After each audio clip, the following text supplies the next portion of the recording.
Provence-Alpes-Côte d'Azur et qui est également vice-président de la Fédération nationale Port de Plaisance. Monsieur Godineau, vous avez la parole. Merci Madame Marc. Monsieur le maire, mesdames et messieurs les élus, je vois qu'il y a aussi des représentants de l'administration, de la pêche, de la plaisance. Merci à toutes et à tous d'être présents. Alors la démarche Port Propre vise à encourager toutes les opérations qui concourent à l'amélioration de la qualité environnementale des ports de plaisance, par une prise en compte à l'échelle d'un territoire de la problématique gestion des déchets et rejet des effluents dans les ports. Port Propre est très actif dans la région Provence-Alpes-Côte d'Azur depuis l'année 2001, grâce aux aides techniques et financières du Conseil régional, bien entendu, de l'ADREAL, de l'ADEME et de l'Agence de l'eau Rhône-Méditerranée. Ce concept a été développé avec succès dans 75% de nos ports de plaisance Provence-Alpes-Côte d'Azur. Et ce chiffre ne cesse de progresser puisque, comme vous le savez, notre région donc de Port-Saint-Louis à Menton, y compris Monaco, est la plus grande région de plaisance d'Europe, avec actuellement 115 ports qui adhèrent à notre association, soit 98% de l'ensemble. Port Propre est donc un outil complet avec 5 volets, distincts mais indispensables afin de permettre aux gestionnaires de ports de plaisance l'accès au management environnemental dans les meilleures conditions. Premier volet, c'est l'étude d'un diagnostic environnement.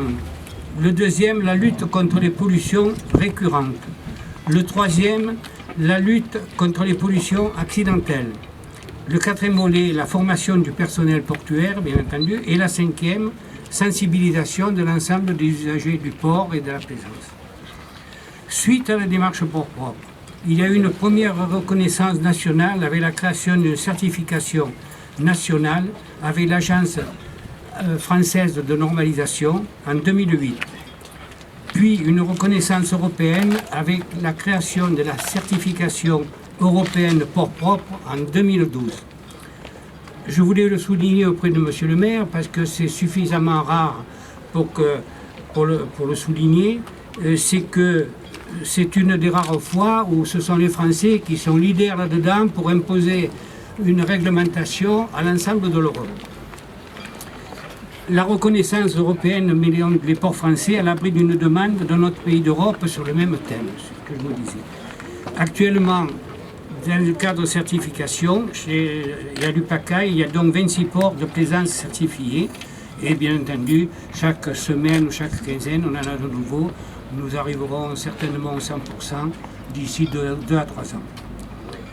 Je tiens à rappeler que la norme européenne Port Propre, ou Clean Harbour Guidelines, est la seule certification européenne spécifique au port de plaisance. Donc, Monsieur le maire, je vous félicite pour avoir participé à ce concept, ainsi que toute l'équipe du port de plaisance de Port-Saint-Louis, et à sa tête, Suzanne Marx, ici présente, pour donc cette certification. Pour le port de plaisance de Port-Saint-Louis-du-Rhône, l'obtention de la certification Port Propre certifie son excellence en matière de gestion environnementale. Ce n'est pas une norme facile à obtenir. Elle nécessite du travail technique, de la gestion administrative et de la rigueur quotidienne de la part de toute l'équipe. Parce que, comme vous pouvez l'imaginer, lorsqu'on a la certification, chaque année, l'Agence française de normalisation vient faire un audit pour savoir s'il y a un suivi dans la réalisation de ce concept. Je vous félicite donc à tous et vous souhaite une bonne continuation dans cette voie. Et je pense que cette certification va faire tache d'huile auprès de l'ensemble des ports du site de Port-Saint-Louis-du-Rhône. Merci.